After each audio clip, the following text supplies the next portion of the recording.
구약 성경 39권, 신약 성경 27권, 모두 66권의 성경을 가지고 있는데 66권의 성경은 각각의 특별한, 굉장히 독특한 그리고 중요한 메시지를 가지고 있습니다.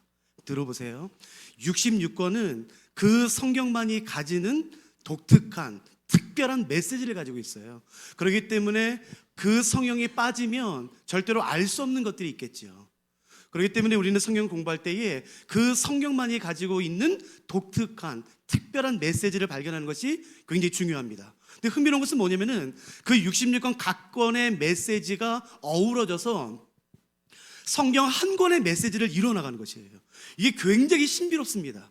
여러 시대의 여러 다양한 사람들을 통해서 인간의 저자에 의해서 기록이 됐는데, 물론 성령께서 저자시죠, 하나님이. 그렇기 때문에 66권의 그 주제가 각각 다름에도 불구하고 이 66권이 하나로 어우러져서 하나의 중요한 메시지로 탁 드러날 때에 그 신비로움은 뭐 이루 말할 수가 없지요. 다시 말씀드리지만 66권 각 권에 특별한 메시지가 있습니다. 그래서 그 성경이 없다면 우리는 중요한 메시지를 잃어버리게 되는 것이에요. 예를 들어서 히브리서는요, 우리는 오늘날 이렇게 많이 생각해요. 이렇게 많이 말하죠.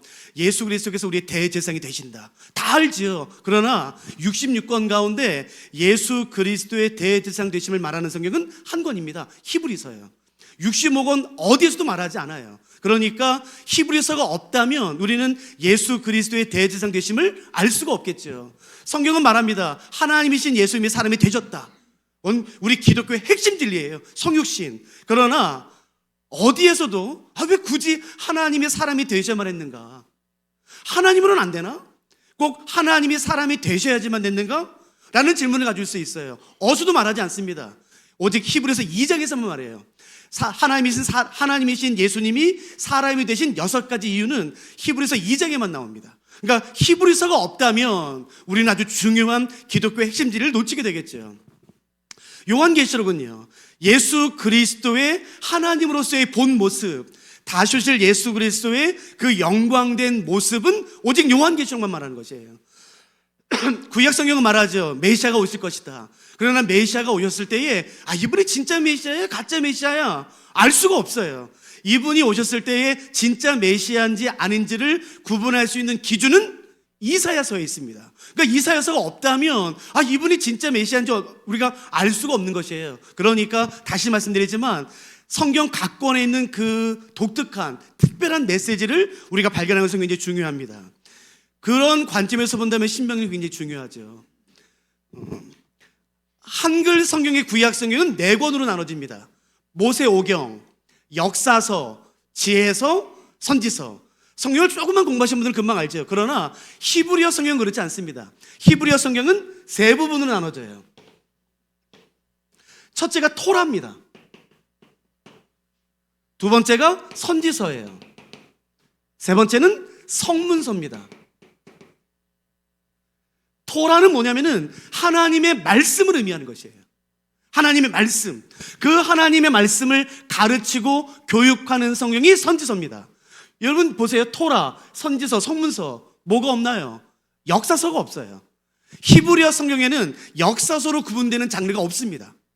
여기에 다 들어가게 되어 있어요. 들어보세요. 하나님의 말씀을 가르치고 교육하는 게 선지서예요. 그런 다음에 하나님의 말씀을 내 삶에 적용했을 때 어떤 유익이 있고 적용하지 않았을 때는 어떤 어려움이 있는가, 그게 성문서입니다. 그 성문서의 첫 번째 책이 시편이에요. 그러니까 시편이 중요한 이유는 뭐냐면은 시편 1편부터 150편에는 인간이 이 세상에서 경험하는 모든 상황과 감정이 다 들어있어요.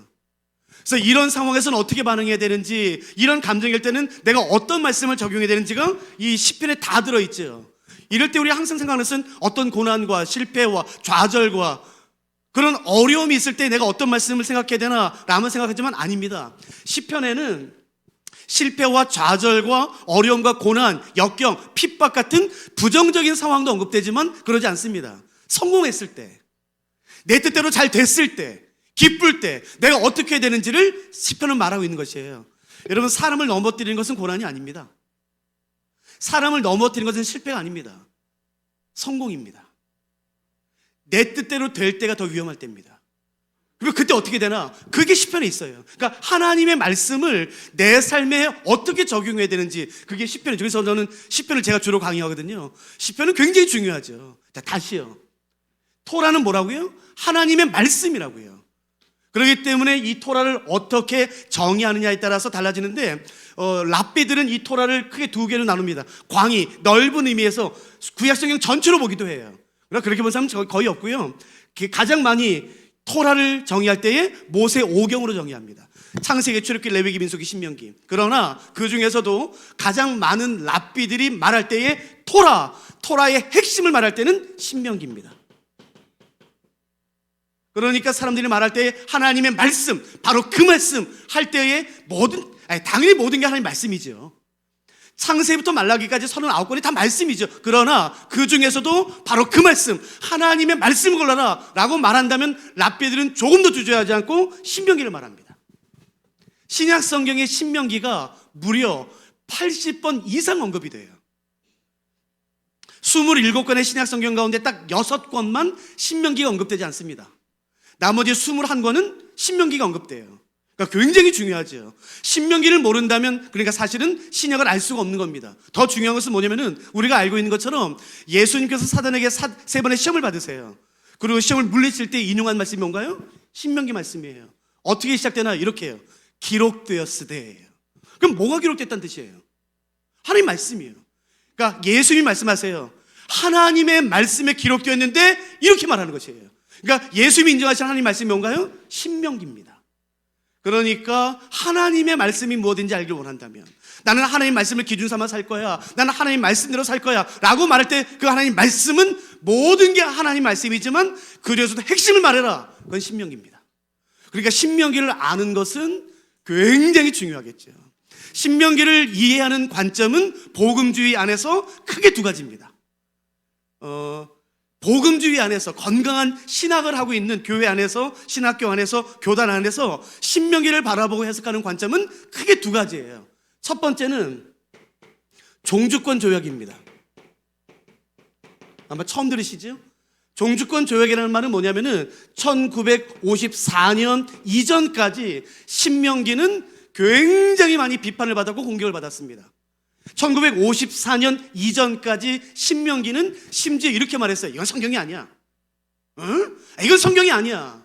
왜냐하면은 1장부터 34장의 신명기 내용이 이렇게 돼 있어요. 이 말했다, 저 말했다, 저 말했다, 이 말했다, 이 말했다, 여기 갔다, 여기 갔다. 도대체 종잡을 수가 없어요. 이게 뭐냐 이게. 야, 세상에 이게 뭐냐. 이렇게 일관성이 없냐.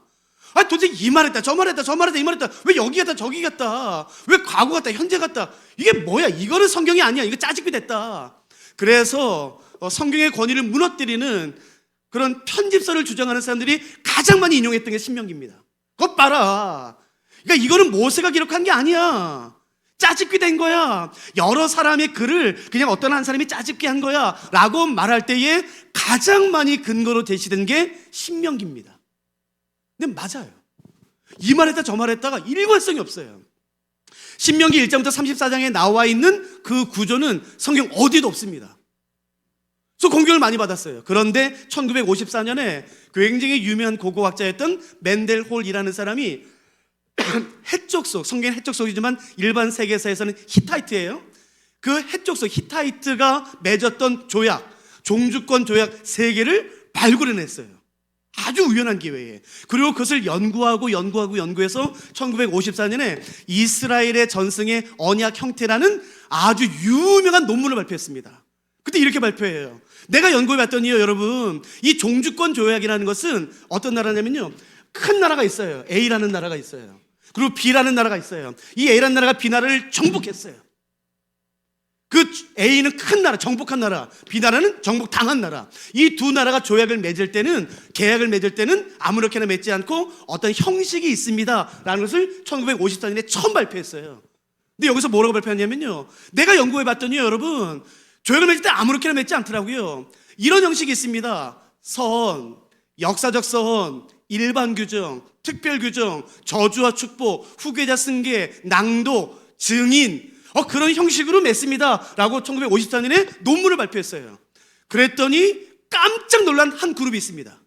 저희 같은 성경을 연구하는 사람들이에요. 왜냐하면은 그 1954년에 발표된 논문을 보면은 조약은 이렇게 된대요. 선, 역사적 선, 일반 규정, 특별 규정, 저주와 축복, 후계자 승계, 언약의 낭독, 증인, 이런 식으로 된대요. 왜냐하면은 신명기가 정확히 그렇게 되어 있습니다. 그러니까 그 전까지는 몰랐던 거예요. 그래서 1954년 이후 신명기의 해석이 완전히 달라졌습니다. 아니네, 이거 짜집게 된 거 아니네, 한 사람이 조약을 맺은 거네, 하나님과 이스라엘이 조약 맺은 거야. 그래서 1954년 이후 신명기의 새로운 얘기가 완전히 달라졌죠. 그리고 두 번째, 신명기를 해석하는 건강한 복음주의 안에서의 두 번째 관점은 뭐냐면은 모세가 죽기 전에 마지막으로 했던 이스라엘 백성을 향했던 세 편의 설교입니다. 사실은 이 종주권 조약으로 설명해 드리면 너무 좋긴 하겠어요. 근데 저희가 오늘과 내일 오전에 두 번 시간이기 때문에 이렇게 설명드리긴 좀 어려울 것 같아요. 그래서 제가 이 전통적인 관점을 근거로 신명기를 한번 해석해 봐드리도록 할게요.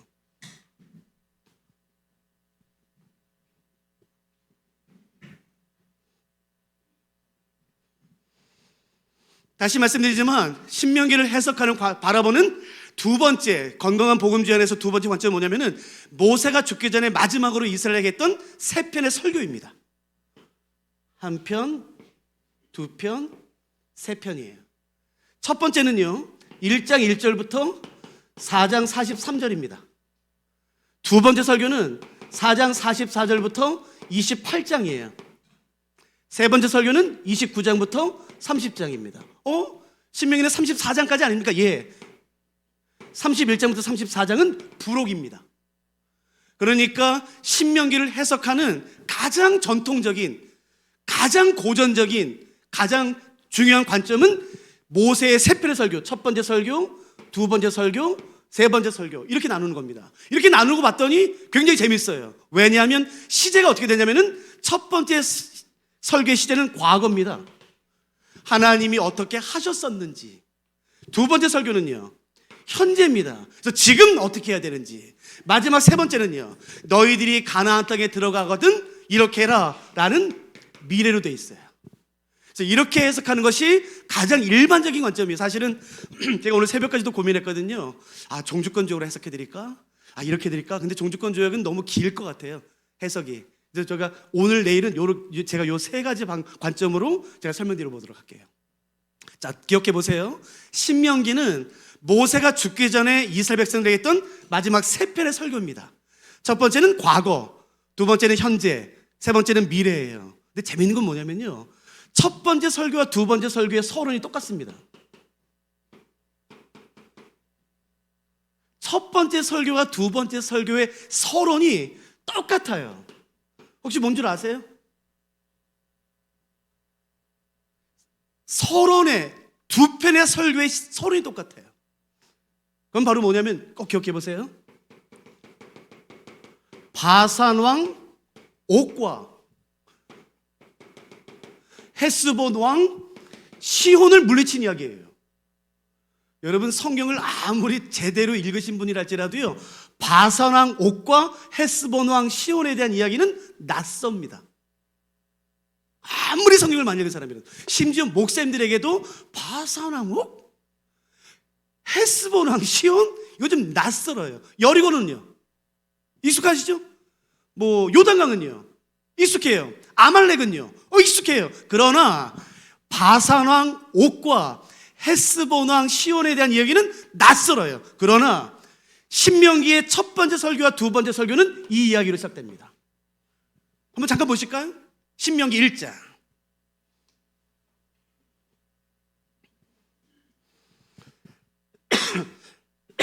신명기 1장 4절 말씀 읽겠습니다. 1장 4절. 한번 밑줄 읽어보세요. 그때는 모세가 헤스본에 거주하는 아모리 왕 시온을 쳐 죽이고 에드레아에서 아스타롯에 거주하는 바산 왕 옥을 쳐 죽이노라. 그러니까 이스라엘이 바산 왕 옥과 헤스본 왕 시온을 물리친 이후부터 시작되는 것이에요. 이게 무슨 말일까요? 도대체 바산 왕 옥은 누구예요? 헤스본 왕 시온은 누구예요? 여러분, 2장도 보세요. 2장 26절. 내가 그대못 광야에서 헤스본 왕 시온에게 사자를 보내요. 그래서 이 이유는요, 헤스본 왕 시온을 무찌른 이야기입니다. 3장 1절도 보세요. 우리가 돌이켜 바산으로 올라가매 바산 왕 옥이 그의 모든 백성을 거느리고 나와서 우리를 대적해 싸워서 이스라엘 이겼던 이야기예요. 그러니까 첫 번째 설교의 시작은 바산 왕 옥과 헤스본 왕 시온인데요, 첫 번째 설교의 대부분 내용도 이스라엘이 바산을 이겼습니다, 헤스본을 이겼습니다라는 내용이에요. 별로 감동이 없으시죠? 그게 뭔데? 그러니까요, 이게 뭔 내용이냐는 거예요. 그런데 우리에게 낯선 이야기가 두 번째 또 시작돼요. 두 번째 설교 보세요. 4장 44절부터거든요 44절, 4장 44절. 모세가 이스라엘 자손에게 선포한 율법은 이러하니라. 46절 보세요. 요단 동편 벳볼 맞은편 골짜기에서 그리하였더라. 이 땅은 헤스본에 사는 아모리 족속의 왕 시온. 또 나오죠. 47절 보세요. 그 땅을 기업으로 얻었고 또 바산 왕 옥의 땅을 얻었으니. 그러니까 계속 반복해요. 도대체 다시 한번 질문해 볼게요. 도대체 이스라엘이 바산 왕 옥과 헤스본 왕 시온을 물리쳤다, 바산을 이겼다, 헤스본을 물리쳤다 라는 게 무슨 말이에요 도대체? 왜 모세는 이 이야기부터 설교를 시작할까요? 왜요? 잘 들으세요. 몰랐었어요. 그냥 성경이 여기서 딱 끝나니까요. 그런데 최근에 고고학적으로 바산이 어디냐면요, 여기가 지중해입니다. 여기 사해, 요단강, 갈릴리면요, 여기가 예루살렘이에요. 지금 전쟁이 여기서 일어나고 있잖아요. 요단강 동편입니다. 여기요. 여기는 에돔, 모압, 암몬, 여기가 바산이에요. 그러니까 바산과 헤스본은 여기입니다. 요단 동편이에요. 지금 이스라엘 백성들이 가나안 땅에 들어가려고 이렇게 와서 여기 서 있어요. 지금 여기. 도대체 바산을 무너뜨리고 헤스본을 무너뜨리는 게 무슨 말인가 몰랐었는데 최근에 고고학적으로 발견이 됐습니다. 이 지역을 발굴해 봤더니 성이 발견됐어요. 그런데 보세요. 성벽이요. 성벽, 이 벽이요. 성벽의 두께가 9m입니다. 성벽의 두께. 여러분, 이 벽은 두께가 어떻게 될까요? 이거 1m가 안 될 것 같은데요? 이해되시죠? 성벽의 두께가 9m예요. 실제로 발굴이 됐어요. 그리고 문이 발견됐어요. 여러분, 지금 우리 이 본당의 문도 튼튼하잖아요. 문이 몇 cm 될 것 같으세요? 한 10cm? 여러분, 10cm면 굉장히 두껍고, 여러분의 집의 문은 몇 cm 돼요? 한 5cm? 아니면 3cm? 여러분, 이 당시에 이 바산과 헤스본에서 성이 발견된 지금요, 성벽의 두께가 9m고요. 문이 있습니다. 문의 두께가 45cm입니다. 이 문이 이중문입니다. 지금 문 하나예요. 성벽이 9m인데 거기에 문이 두께가 45cm예요. 그 문이 두 개입니다. 그러니까 여러분, 이 성이 상상이 되시겠어요? 여리고는 성이 몇 개였나요? 하나였죠. 뭘 질문이 그래요? 여리고는 하나죠. 지금 성이. 이해되시죠? 그런데 이 성이 성벽의 두께가 9m, 성문이 45cm, 이게 이중문, 이 성이 무려 지금까지 60개 발견됐습니다. 이 바산이에요. 헤스본이에요. 그런데 이 바산이 이스라엘에게 무너졌어요. 잘 보세요. 손에 칼 하나 없는 이스라엘이 성벽의 두께가 9m인 당대 최강 바산을 한 발에 물질렀어요. 군사훈련을 받지 못했던 이스라엘 백성들이, 군인 하나 없었던 이스라엘이 바산과 헤스본을 한 번에 무찔렀어요. 왜 이 이야기로 시작할까요? 제 말 이해되세요? 그러니까 이해되시겠어요? 왜 모세는 죽기 전에 마지막 세 편의 설교를 하면서 너희 기억나냐? 너희가 바산을 무너뜨렸잖아. 너희가 헤스본을 진멸했잖아. 누구 힘으로 된 거예요? 하나님 힘으로 한 거예요. 너희 힘으로 한 게 아니지 않냐? 너희 능력으로 된 게 아니지 않냐? 너희가 이 땅을 정복한 게 너희의 무기와 전략과 너희의 군사로 된 게 아니지 않냐라고 시작하는 것이에요. 잘 들으세요. 지금 이스라엘 백성이 여기 서 있습니다. 여기가 어딘 줄 아세요? 38년 전 이스라엘 백성들이 실패했던 곳에 다시 와 있습니다. 38년 전 기억나세요? 이스라엘 백성들이 출애굽했어요. 그래서 여기 가나안 바로 앞에 왔어요. 그래서 어떻게 했나요? 정탐꾼을 보내요. 12명이 40일 동안 정탐합니다. 돌아왔어요. 뭐라고 말하나요?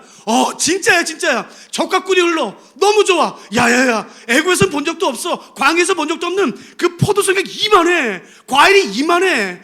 야, 추수할 너무 많아. 진짜 기름진 땅이야. 너무 좋아. 그런데 우리 못 들어가. 왜? 야, 무기가 장난이 아니야. 성이 장난이 아니야. 거긴 군대가 있어. 거기에 비하면 우리는 메뚜기 같아. 진짜입니다. 거긴 안악자손 살았으니까요. 아니, 들어가자. 아니, 못 들어가. 너 들어가면 죽어. 아니, 하면 들어가래잖아. 아니, 못 들어가. 그래서 여러분, 이스라엘 격전이 뭐예요? 여기서 에휴, 하나님 말씀이 뭐 어딨어. 우리 들어가면 죽어.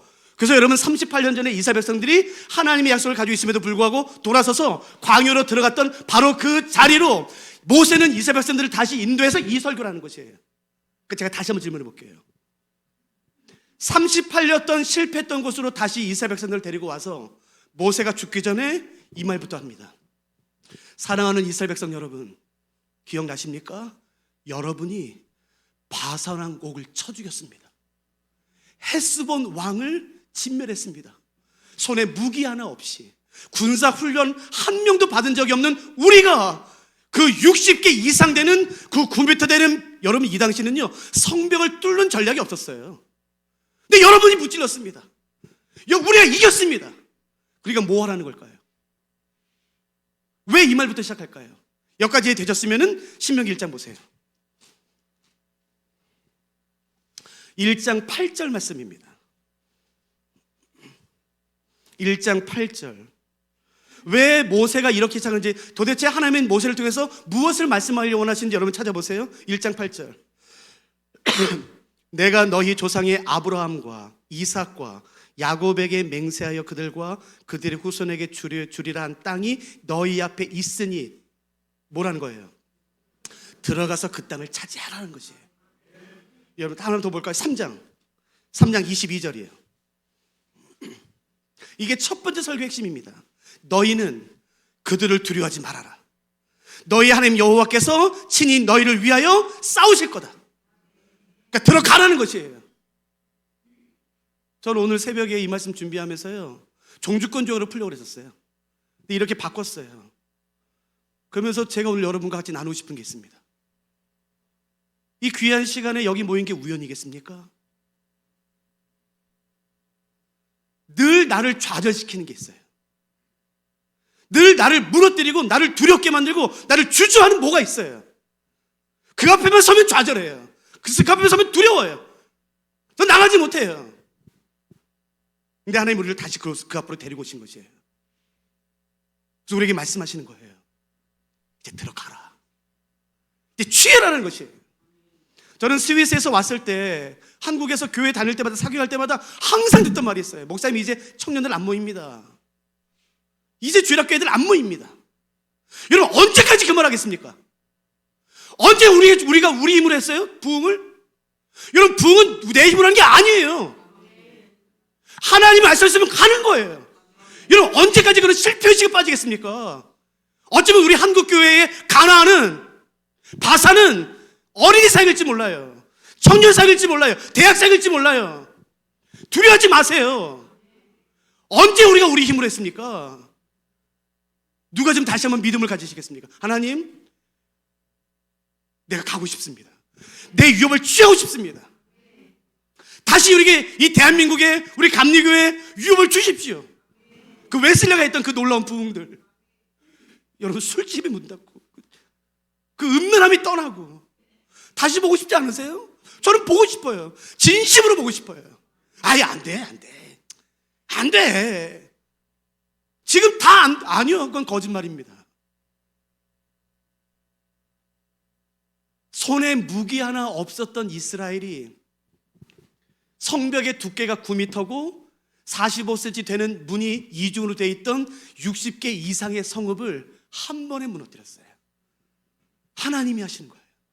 누가 지금 오늘 이 믿음을 다시 한번 취하시겠습니까? 그리고 유업을 구하시겠습니까? 늘 실패의식이 아니라 하나님 한번 우리에게 대전 지역의 청년들 맡겨주십시오. 어린이 사역을 맡겨주십시오. 다시 한번 부인할 수 있도록 도와주십시오. 그 말씀의 물결이 온 땅을 덮게 하시고 죄를 회개하고 여호와의 영광을 구하고 그 예배가 회복되는 말씀의 권위가 회복되는 그런 부흥을 주십시오. 여러분, 그것을 위해서 지금 모세가 첫 번째 기도하는 거지. 첫 번째. 그래서 기억하세요. 첫 번째 설교와 두 번째 설교를 뭐로 시작하냐면은, 여러분, 이스라엘 여러분 기억하십시오. 여러분이 바산 왕 옥과 헤스본 왕 시온을 물리쳤습니다 라는 말로 시작하는 것이에요. 여러분, 광야는 어떤 데인지 아세요? 은혜의 장소죠. 구름 기둥과 불 기둥이 이스라엘 백성들을 보호하고 인도했습니다. 아침에 일어나면 만나가 내려져 있어요. 메추라기가 있어요. 세상에 이런 은혜가 어디 있습니까? 아침에만 일어나면요, 만나가 내려져 있어요. 메추라기가 있어요. 내가 어디로 갈지 몰라도 구름 기둥과 불 기둥이 나를 인도하고 보호해요. 뜨거운 태양으로부터, 차가운 밤 공기로부터 나를 보호하고 인도하고 지킵니다. 그러나 기억하세요. 광야는 우리가 머물 곳이 아닌 것이에요. 광야가 아무리 좋아도 우리가 갈 곳은요, 가나안 땅입니다. 광야에 머물지 마세요. 여러분에게 주신, 개인에게 주신, 교회에 주신, 공동체에 주신 그 가나안 유업을 치러 가는 것이에요. 그게 오늘 우리가 나누려고 하는 것이겠죠. 하나님, 내가 광야에서 은혜 받았습니다. 그러나 광야는 내가 머물 곳이 아닙니다. 내가 일평생 살 곳이 아닙니다. 이것은 약속의 땅이 아닙니다. 나의 약속의 땅, 그 가나안 땅이 보이게 하시고 이제 취하게 하시옵소서. 여기 주일학교 교사 선생님 계세요? 중고등부? 기도하세요. 실패 가운데 기도하지 마세요. 좌절 가운데 기도하지 마세요. 이거 해도 안 되는 그딴 말을 왜 합니까? 하나님, 주가 말씀하시면 됩니다. 주의 그 성령의 충만함으로, 그 음란함 가운데 그 성령을 부어주셔서 회개 일어나게 하시고 그 자복하는 마음이 우리 가운데 일어날 수 있도록 도와주시옵소서. 그 부흥들을요.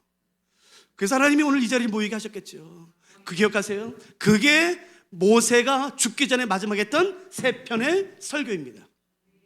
이 설교를 이해하기 위해 몇 가지 좀 저희가 필요한 게 있어요. 제가 한번 살펴볼 테니까 한번 보세요.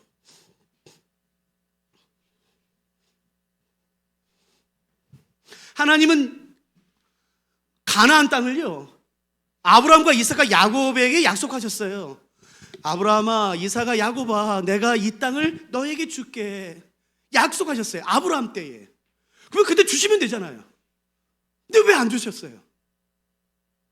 하나님은 아브라함과 이삭과 야곱에게, 야 아브라함아, 이삭아, 야곱아, 내가 이 가나안 땅 너한테 유업으로 줄게 약속하셨잖아요. 근데 그때 왜 안 주셨어요? 그리고 왜 400년이 지난 이후에 그때 모세와 여호수아 때 그때 빌어줘 주시나요? 왜요? 제가 한번 이 당시 있었던 성경이 아니라 역사적 사건을 그대로 제가 한번 설명드려 볼 테니까 여러분이 한번 판단해 보세요. 창세기 한번 잠깐 보실까요? 창세기 46장.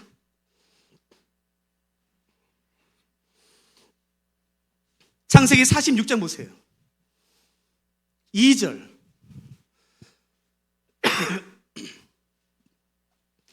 창세기 46장 2절 말씀 제가 읽어보겠습니다. 하나님이 야곱에게 나타나서 이렇게 말씀하세요. 그 밤에 하나님의 이상 중에 이스라엘에게 나타나 이르시되. 여러분, 이스라엘은 누군가요? 야곱이죠? 그러니까 이 본문은 하나님이 야곱에게 말씀하시는 거예요. 그런데 야곱아라고 말씀하지 않으시고 이스라엘을 말씀하시네요. 그러니까 보세요. 이게 재밌는 게 뭐냐면요, 이 본문은 하나님이 야곱에게 말씀하시는 거예요. 그런데 이 창세기를 지금 읽고 있는 사람은 이스라엘 백성이에요. 출애굽한 이스라엘 백성들. 그러니까 이스라엘 백성들이 이 말씀을 읽을 때에 마치 어떤 효과가 있냐면은, 이 본문 자체는 하나님이 야곱에게 하신 말씀이지만 나에게 하신, 이스라엘 나에게 말씀하시나? 라고 느낄 수 있는 것이에요. 그 밤에 하나님이 이상 중에 이스라엘에게 나타나 이르시되 야곱아 야곱아 하시는지라. 야곱이 이르되 내가 여기 있나이다 하며, 3절 잘 보세요. 하나님이 이르시되 나는 하나님이라, 내 아버지의 하나님이니 애굽으로 내려가기를 두려워하지 말아라. 그러니까 한번 생각해 보세요. 야곱이 가족들 70명을 이끌고 애굽으로 내려간 것은 본인의 결정이었나요? 아닙니다. 누가 내려가라고 한 거예요? 하나님이요. 하나님이 내려가라고 했어? 근데 왜요? 그 다음 나옵니다. 애굽으로 내려갈 두려워하지 말라. 내가 거기서 너로 큰 민족을 이루게 하리라. 큰 민족이요. 그러니까 정말 그렇게 됐나요, 안 됐나요? 애굽에 내려갔을 때는 70명이요. 나올 때는요, 장정만 60만, 약 200만 명입니다. 정말 민족이 됐어요. 그러니까 하나님은 야곱으로 하여금 애굽에 내려가게 했어요. 70명이 한 가족이. 근데 나올 때는 장정만 60만, 약 200만 명, 정말 거대한 민족이 됐습니다. 잘 보세요. 여기 아브라함입니다. 이삭, 야곱이요. 여기 모세, 여호수아 있습니다. 혹시 성경을 공부하신 분들 한번 좀 대답해 보세요. 가나안 하면은 항상 우리가 입버릇처럼 말하는 게 있어요. 가나안은 몇 족속이에요? 7족속이에요. 가나안 하면 7족속, 가나안은 7족속. 그게 입버릇처럼 나와요. 그럼 이제 질문해 볼게요. 그러면 가나안은요, 여기 지중해, 사해, 이게 가나안이잖아요. 가나안에는 항상 수천 년, 수백 년 동안 7족속만 살았죠? 아니잖아요. 근데 왜 우리는 가나안 하면 항상 7족속이에요? 왜요? 모세와 여호수아 때 7족속이기 때문에 그래요. 이스라엘 백성들이 가나안에 들어가려고 했을 바로 그때가 7족속이 살았기 때문입니다. 그러니까 잘 보세요. 하나님이 아브라함과 이삭과 야곱에게 약속하셨을 때 가나안에는 5부족이 살았습니다. 창세기 보시면. 그러니까 적어보세요. M. 처음 보시죠? 에밈이라고 말하기도 합니다. 두 번째 족속은요, 르바 혹은 르바임이라고 말하기도 해요. 세 번째는요, 호리 혹은 히위라고 부르기도 합니다. 네 번째는요, 수스. 다 처음 들으시죠? 삼순밈이라고 말하기도 합니다. 다섯 번째는 여러분이 아는 이름이에요. 아낙입니다. 아낙. 그러니까 아브라함과 이삭과 야곱이 살았을 때 가나안에는 7족속이 아니라 5부족이 살았어요. 5족속이. 근데 여러분 아낙은 아시죠? 장대한 사람이에요. 저는 유럽에서만 8년 반 살다 왔거든요. 제 학생 중에 네덜란드 애들이 입학했었어요. 여러분 네덜란드 사람들은요, 키가 비교가 안 됩니다. 제일 작은 애가 187인가 그랬었어요. 192m, 2m 10이요. 제 학생인데 제가 이렇게 봤어요. 이렇게. 그 네덜란드 애들이 있으면요, 우리 한국 사람들은요 정말 애 같아요. 애. 아낙 사람들은요, 기골이 장대한 거인 족속입니다. 여러분 M은요, 이게 실제 부족 이름이 아닐 가능성이 큽니다. 왠 줄 아세요? 이 당시 말로 M이면 두렵다라는 뜻이에요. 그러니까 주변 사람들이 이 부족을 두려운 부족이야, M이라고 부른 것이에요. 그러니까 우리가 추측할 수 있어요. 이 M 족속은요, 싸움하면 끝장냅니다.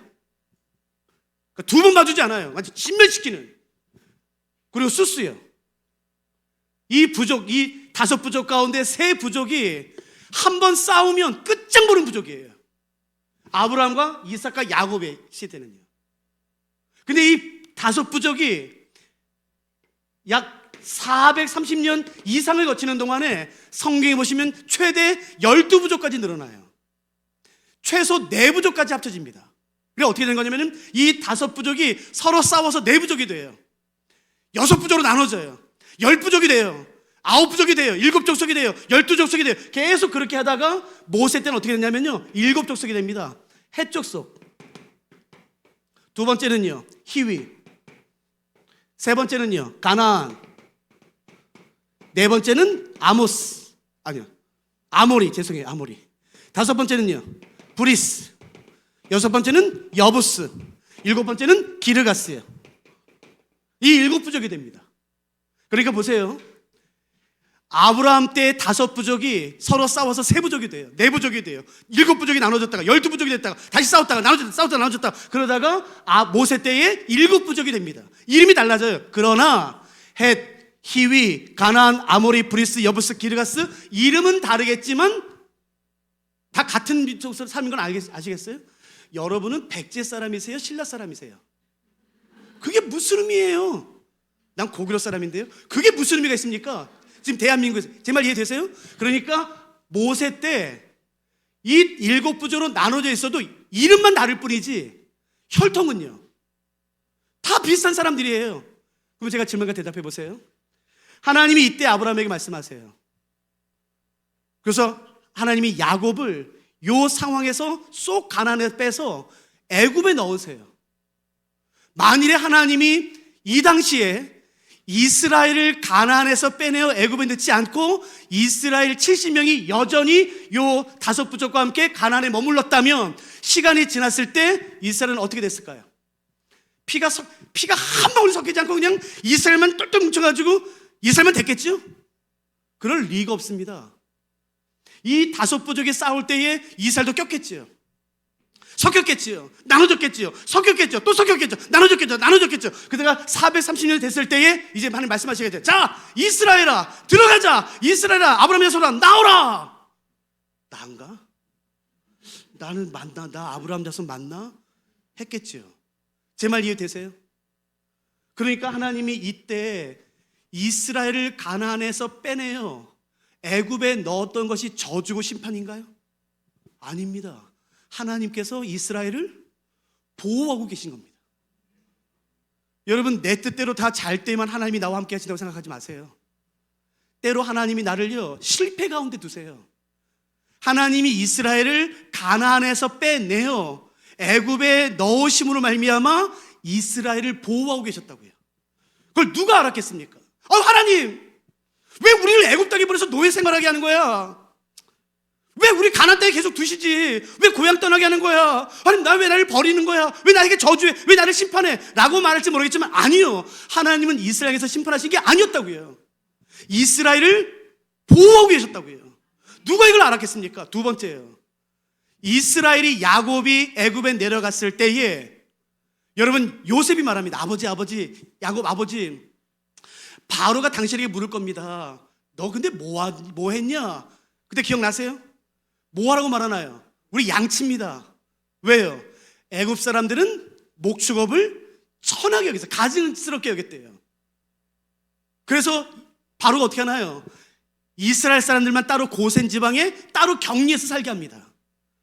그래서 430년이 지날 때에도 이스라엘은 애굽과 피가 섞이지 않고 이스라엘만 되게 됐어요.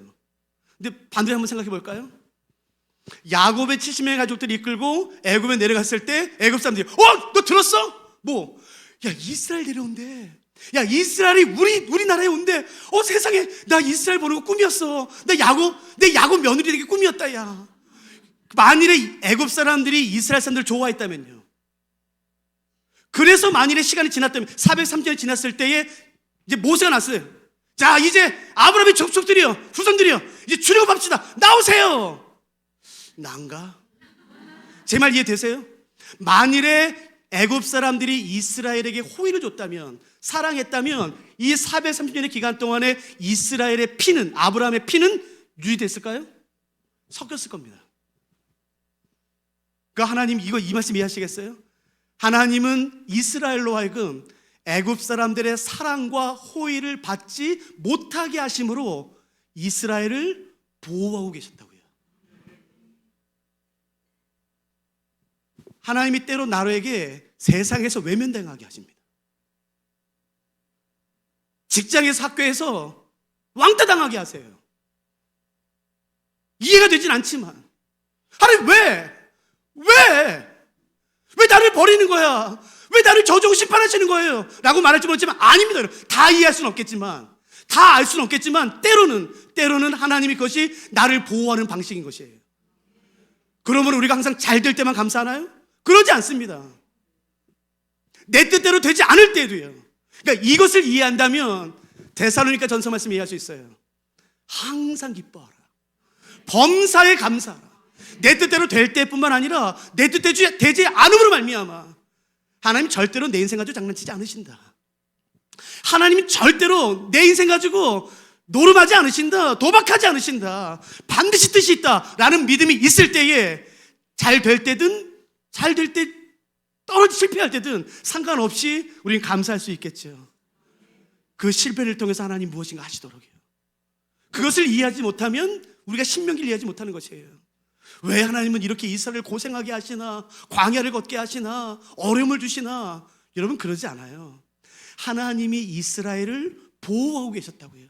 지키고 계셨다고요. 그 이스라엘로 하여금 피가 섞이지 않고 아브라함의 후손으로 민족이 되게, 그 70명이 무려 200만 명이 될 수 있도록, 거대한 민족이 될 수 있도록 하나님 인도하고 계셨던 것이겠죠. 그 이스라엘 향해서 이제 말하는 것이에요. 사랑하는 이스라엘 백성 여러분, 여러분이 바산왕 옥과 헤스본왕 시온을 무너뜨린 것을 기억하십시오. 그래 들어가라는 것이에요. 저는 그래서 오늘 여러분이 다시 말씀드리고 싶어요. 하나님이 나에게 말씀하셨던 약속의 말씀을 다시 꺼내세요. 에이, 나 이제 늙었어. 내가 지금 이제 70이 넘었어. 80이 넘었어. 아이고, 나 이제 통장에 돈도 다 썼어. 허리도 아파. 내 지금 아파. 그런 말 마세요. 제발. 하나님이 나에게 하셨던 그 약속의 말씀을 꺼내세요. 여기 어르신들 계시잖아요. 어르신들이 그렇게 하세요. 그래서 청년들을 부끄럽게 하십시오. 항상 흙수저가 어때요? 여러분, 그런 게 어디 있습니까? 세상에 흙수저가 어디 있습니까? 우리가 어저께 나눴잖아요. 우리는 복받은 사람인데.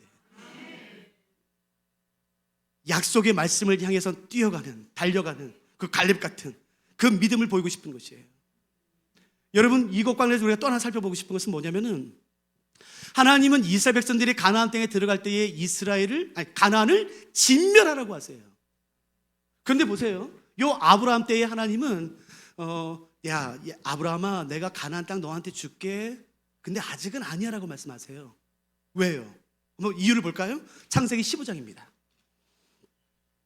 창세기 15장.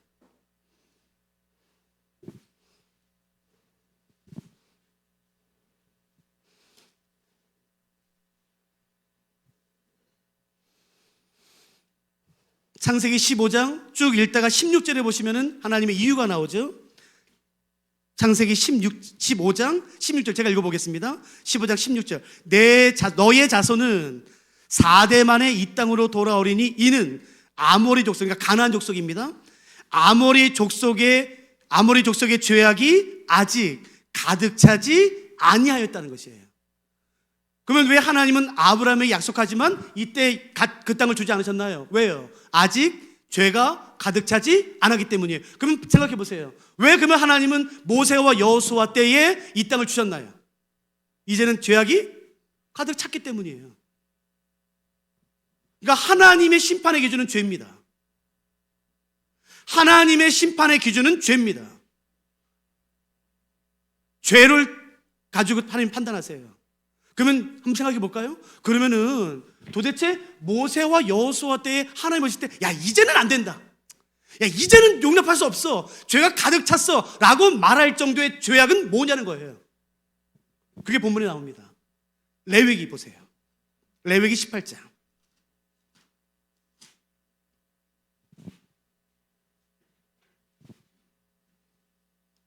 하나님이 야 이제는 안 된다, 이제는 죄악이 가득 찼어 라고 말할 정도의 죄악은 이겁니다.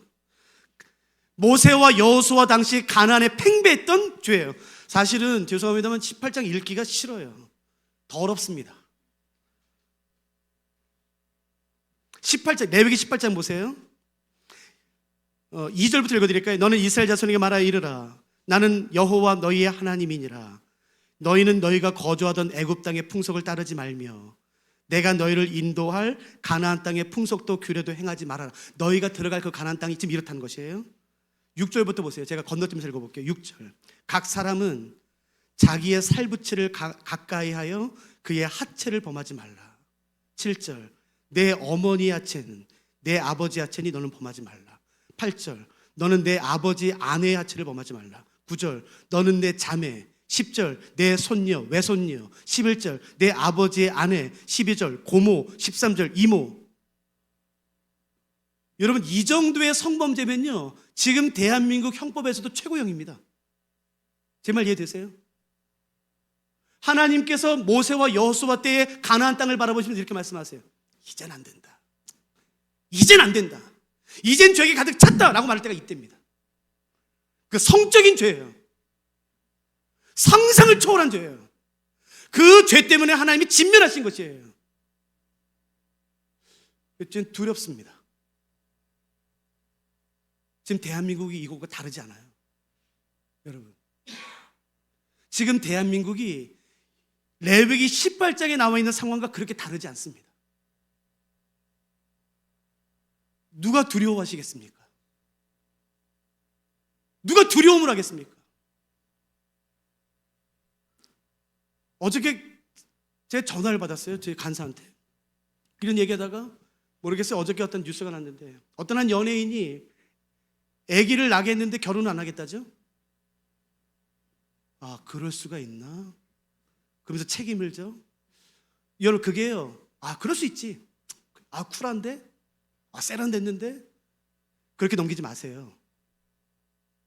누가 그런 현상을 보시면서 두려워하시겠습니까? 그거를 바라보면서 아무렇지도 않게 받아들이는 이 세대, 이 문화. 여러분, 어쩌면요, 하나님이 이렇게 말씀하실지 모르는 것이에요. 이젠 끝났다. 이젠 끝났다. 누가 좀 기도하시겠습니까? 누가 좀 두려워하시겠습니까? 여러분, 지금 신문상에 인터넷에 상상을 초월한 성범죄들이 나와요. 저는 다른 거 상관없어요. 목사들, 장로들, 권사들. 두렵지 않으십니까? 에이, 그 목사님들 다 하나님 보호하시지. 아닙니다, 여러분. 아무리 하나님의 이름으로 일컬음 받는 이스라엘이라 할지라도 죄를 범하면 하나님이요, 예루살렘 성과 성전을 한 발에 무너뜨리세요. 누가 두려워 떠시겠습니까? 누가 돌이키시겠습니까? 아직 하나님의 심판이 지금 우리에게 임하진 않았어요. 잘 들으세요. 아직 하나님의 심판이 지금 우리에게 임하지는 않았습니다. 그러니까 여기 계신 분들이요, 지금이 돌이킬 때입니다. 지금이 멈출 때입니다. 내가 가기 5초 왔어. 알았어. 목사님 알았어. 내가 오늘까지만 죄 딱 짓고 나 내일부터. 아닙니다. 이제 끝났습니다. 여러분, 목사가 드릴 수 있는 선물은 이거밖에 없어요. 죄에서 돌이키세요. 지금 돌이키셔야 됩니다. 그러지 않으면 상상할 수 없는 하나님의 진노와 그 심판이 내 삶을 짓누를 것이에요. 내 가정을 파괴할 수 있어요. 에이그 목사님, 내가 교회 얼마나 헌금 많이 했는데 내가 교회 세웠어, 교회. 여러분, 그딴 말 하지 마세요. 그 죄를 두려워하십시오. 특별히 성적인 죄를요. 지금 대한민국의 성적인 죄는요, 상상을 초월합니다. 그 음란함과 동성애와. 여러분, 그건 문화가 아니에요. 그건 죄입니다, 죄. 누가 죄를 죄로 인정하고 죽게 나가서 왜 얘기하시겠습니까? 아이고 목사님, 요즘 다 그렇게 살아.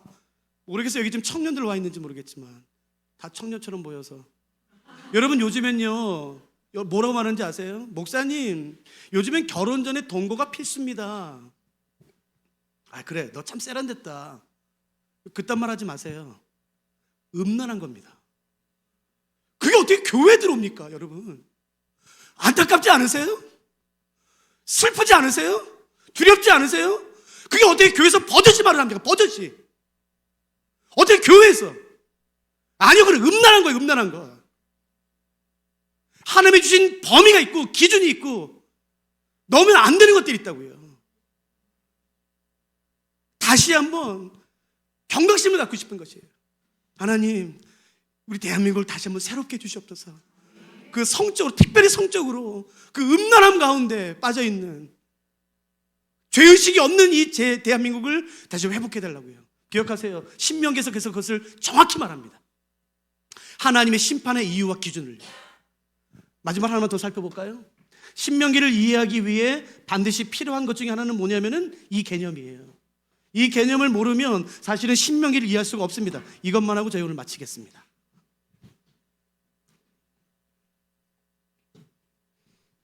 하나님이 이스라엘 백성들을 애굽에서 불러내세요. 그래서 시내 산으로 데리고 오죠. 이게 출애굽기 19장부터 24장의 내용이에요. 하나님이 여기 강림하십니다. 여기 이스라엘이 모여 있어요. 하나님과 이스라엘이 언약을 맺습니다. 그 언약을 히브리어로 브리스라고 말해요. 잘라내다, cut off. 잘라내는 것. 도대체 이 언약이 뭐냐는 거예요. 여러분, 이 언약을 모르면 모세를 절대로 못 풉니다. 이 언약은 굉장히 중요해요. 교리가 아니라, 교단이 아니라 이 언약은 성경을 해석하는데 핵심은 핵심이에요. 도대체 이 언약이 뭐냐는 거. 어떤 사람은 이 언약을 축복으로 생각합니다. 어떤 사람이 이 언약을 약속으로 생각해요. 아닙니다. 이 언약은 약속도 아니고 축복도 아니에요. 그럼 뭡니까 당신은? 제가 말하지 않을게요. 구약 성경 39권 가운데 17권이 선지서인데 그 선지서에서 하나님은 이 언약을 스스로 이렇게 말씀하세요. 야야, 니네 기억나냐? 내가 너희 조상들의 손을 잡고 애굽 땅에서 인도하여 내던 날에 맺은 우리 신혼의 사랑, 그거 기억나냐라고 말씀하세요. 그러니까 하나님은 이 언약을 무엇과 동일시 여기는 거냐면은 결혼과 동일시 여기는 겁니다. 결혼이요. 그러니까 이 시내산 언약은 하나님과 이스라엘이 결혼했을 때입니다. 그래서 하나님은 항상 이스라엘을 이 관계로 바라보시는 것이에요. 질문하니까 대답해 보세요. 결혼하기 전에 이 남자 저 여자 만나봐도 돼요, 안 돼요? 응? 돼요? 결혼하기 전에 이 남자 저 여자 만나봐도 돼요, 안 돼요? 아, 되죠. 다 첫사랑 결혼하셨어요. 만나볼 수 있죠, 만나볼 수는. 그러나 결혼한 다음엔요, 그건 안 되죠. 그건 안 돼. 여러분, 죄란 단어를 쓰지 않아도요, 이 세상 법정에서 사회 통념상 그건 죄예요. 그럼 제가 질문해 볼게요. 언약을 맺기 전에 우상 숭배는 죄일까요, 아닐까요? 언약을 맺기 전에 우상 숭배는 죄인가요, 아닌가요? 아니라고 말하기는 약간 찝찝하죠? 그래서 언약을 맺기 전에 우상 숭배는 하나님이 이스라엘을 책망할 법적인 근거가 없어요. 그래서 창세기 1장부터 출애굽기 18장까지는 항상 하나님이 죄를 언급하실 때의 일반적인 죄, 살인, 음란, 시기, 질투, 그런 걸 말합니다. 그러나 언약을 맺은 이후 출애굽기 25장부터 말라기까지는 항상 우상 숭배예요. 왜요? 결혼했으니까요. 그러니까 하나님이 그의 백성을 판단하는 기준은 언약입니다. 결혼. 제가 좀만 더 설명드려 볼까요? 여러분, 저는 결혼한 지 이제 24년밖에 되진 않았거든요. 신혼. 제가 이제 53살인데요. 제가 이제 23년 됐거든요. 여러분, 제가 결혼한 제 아내에게 이렇게 말하면 제가 나쁜 놈인가 한번 생각해 보세요. 제가 모든 여자가 아니라 제 결혼한 아내한테요. 당신 나랑 결혼했으니까 나만 사랑해줘. 나만 말아봐. 다른 여자 쳐다보지 말고 나만 사랑해줘. 라고 말하면 저는 실이 뒤떨어졌지. 아주 꼰대. 제가 제 아내에게 그렇게 말할 수 있어요, 없어요? 있어요. 정확히 대답하셔야 됩니다. 모든 여자가 아니라 결혼한 제 아내에게 당신 나랑 결혼했으니까 나만 사랑해줘. 나만 쳐다봐줘. 나 더 사랑해줘. 라고 요구할 수 있나요? 그러면 보세요. 하나님과 이스라엘이 언약 결혼했으니까 하나님이 이스라엘에게 요구하는 것이에요. 그러면 나만 사랑해줘. 나만 바라봐줘. 라고 말씀하시는 거예요. 언약을 맺었기 때문에 하나님은 권리를 갖습니다. 그래서 이스라엘은 의무를 갖습니다. 그래서 하나님 말씀하세요. 내일 우리가 살펴볼 10계명입니다. 이제 나만 사랑해줘. 너 나랑 결혼했잖아. 나랑 언약 맺었잖아. 이제 나만 더 바라봐. 나만 섬겨. 나만 예배해줘. 라고 말씀할 수 있는 것이에요. 그래서 하나님이 권리를 갖자 이스라엘이 의무를 갖는 것입니다. 잘 들으세요. 그러나 제가 결혼한 제 아내에게 당신 나랑 결혼했으니까 나만 사랑해줘. 나 더 사랑해줘. 라고 요구할 수 있다면 제 아내도 저에게 똑같이 요구할 수 있나요, 없나요? 그러면 당신도 나 더 사랑해주세요. 다른 여자 쳐다보지 말고 바람 피지 말고 나 더 사랑해주고 나만 사랑해주세요. 라고 요구할 수 있나요, 없나요? 당연히 있죠. 잘 보세요. 하나님과 이스라엘의 언약, 결혼을 맺었기 때문에 하나님은 이스라엘에게 요구할 수 있지만 동시에 이스라엘도 하나님께 요구할 수 있는 거예요. 그래요? 그럼 하나님 더 사랑해주세요. 나 지켜주세요. 나 보호해주세요. 나 축복해주세요. 라고 요구할 수가 있는 거라고요. 그래서 이스라엘도 권리를 갖고 하나님의 의무를 갖습니다. 이걸 중보기도라고 부르는 것이에요. 여러분, 기도는 하나님의 감정에 호소하는 게 아닙니다. 기도는 언약의 근거에서 기도하는 것이에요. 왜요? 하나님은 언약에 신실하시니까. 자, 여기까지 되셨어요? 기도는 하나님의 감정에 호소하는 게 아니에요. 저는 죄송해요. 그거 되게 싫어요. 보좌를 움직이는 기도? 하나님 보좌를 왜 움직여요? 여러분, 그게 굉장히 나쁜 거예요. 기도는 하나님의 뜻을 변개시키는 게 아니라 내 뜻을 무릎 꿇는 것이에요. 하나님의 뜻은 놔두고 주의 뜻에 나의 뜻을 맞추는 게 그게 기도죠. 하나님을 가르쳐요. 주의 뜻을 변개시켜요. 그래서 하나님은 원치 않으셨지만 내 뜻이 이루어졌습니다. 여러분, 그건 간증이 아니에요. 그건 진짜 사악한 거라고요. 하나님의 뜻 앞에 나의 뜻을 순복하는 게 진짜 기도죠. 기억하세요. 하나님은 감정에 휘둘리지 않으세요. 하나님은 언약에 신실하세요. 그러므로 언약에 근거한 기도는 하나님이 역사하십니다. 자, 그럼 이제 질문해 볼게요. 어떤 언약 아세요? 자, 우리 언약에 근거해서 한번 기도하죠. 어떤 언약을 아세요? 뭘 알아야 기도하죠. 그게 신명기에 나와 있습니다. 그리고 여러분 이 땅이 고쳐지길 바라는 분 계세요? 대전 땅이? 다 바라죠. 대한민국이, 대전이, 이 지역이 변화되길 바라죠. 그럼 어떻게 뭐해서 기도할까요? 역대하 7장 14, 찾지 마세요. 역대하 7장 14절 3이 이렇게 말씀하시는데요. 내 이름으로 일컬음 받는 내 백성이 세 가지예요. 첫째, 악한 길에서 떠나. 두 번째, 스스로 겸비하여. 세 번째, 나의 얼굴을 구하면 내가 그 땅을 고칠지라. 여러분, 그러니까 대답해 보세요. 이 땅이 고쳐지길 바라세요? 죄송합니다. 주여 주여 한다고 되지 않습니다. 첫째, 악에서 떠나세요. 내 한 발은 악에서 여전히 있으면서 주여 주여 하고 수호 경금을 해요? 아니요. 한 절대로 만으로 여김 받지 않습니다. 절대로 고치지 않아요. 이 땅이 고쳐지길 바라세요? 여러분, 여러분이 속해 있는 교회가 새롭게 되길 바라세요? 예, 제일 먼저 하는 일은 뭔가요? 죄에서 떠나는 거라고요. 그래서 아까 제가 성적인 얘기만 하는 거라고요. 죄에서 떠나세요. 죄를 멈추세요. 죄를 미워하세요. 그리고요, 내 자신을 낮추고 겸비하는 겁니다. 그리고 나서는요, 주의 얼굴을 구하는 것이에요. 여러분 기억하세요? 그러면 하나님이 이 땅을 고치기 시작하실 거예요. 그게 언약이에요. 제가 다시 한번 질문할게요. 그러니까 이런 언약을 아세요? 여러분, 우리 기도합시다. 우리가 대전을 위해서 기도합시다. 우리 감리교를 위해서 기도합시다. 자, 우리가 언약을 꺼냅시다. 자, 언약을 꺼내세요. 정직히 언약이 없어요. 언약을 몰라요. 무엇을 위해 기도했는지를 몰라요. 그러니까 사실 어쩌면 우리의 기도는 이방인처럼 중언부언하는 건지 모르겠어요. 아, 도와주세요, 도와주세요, 도와줘. 여러분, 짧은 기도를 할지라도요, 언약에 근거한 기도는 힘이 있습니다. 하나님, 이렇게 말씀하셨잖아요. 이렇게 약속하셨잖아요. 내가 그 약속을 먼저 지키겠습니다. 그러니까 하나님, 이 땅을 고쳐주십시오. 그럼 제가 먼저 주의 나라와 그의 의를 구하겠습니다. 그 이 모든 것 주시겠다고 약속하지 않으셨습니까? 하나님, 내가 어떤 상황이든지 간에 먼저 주의 나라와 주의 의를 구합니다. 내가 온 마음과 온 뜻과 온 정성을 다하여 주 나의 하나님을 사랑하겠습니다. 온 땅과 하늘이라도 담을 수 없는 그 하나님만이 나의 신이십니다. 당신만이 왕이십니다. 이 땅의 주인이시며 감리교회, 대전의, 대한민국의 주인이십니다. 그렇게 인정하고 나아갈 때에 하나님이 그 길을 들으신다고 말씀하시는 것이에요. 그러니까 신명기가 중요하겠죠. 그래서 제가 이 세세한 내용을 다 할 수 없어서 너무 아쉽지만 이것만 하고 잠깐 보세요. 세 번째 설교가 있다고 세 가지 설교가 있다고 말씀드렸죠. 첫 번째, 두 번째, 세 번째예요. 그러니까 이 첫 번째 설교의 핵심은 뭐냐면은 하나님이 이스라엘에게 과거에 행하셨던 그 은혜를 기억하라는 것이에요. 하나님이 어떤 은혜를 베푸셨는지 기억하라. 그리고 여러분, 두 번째 설교예요. 그 핵심이 뭔지 아세요? 그게 십계명입니다. 그러니까 논리적으로 이 십계명은 하나님이 베푸신 은혜에 대한 반응이어야 됩니다. 여러분 잘 들으세요. 십계명은 복 받기 위해 지키는 게 아니라 이미 주신 복에 대한 감사로 지키는 게 십계명입니다. 반대가 되면 안 됩니다. 이미 복을 받은 것이에요.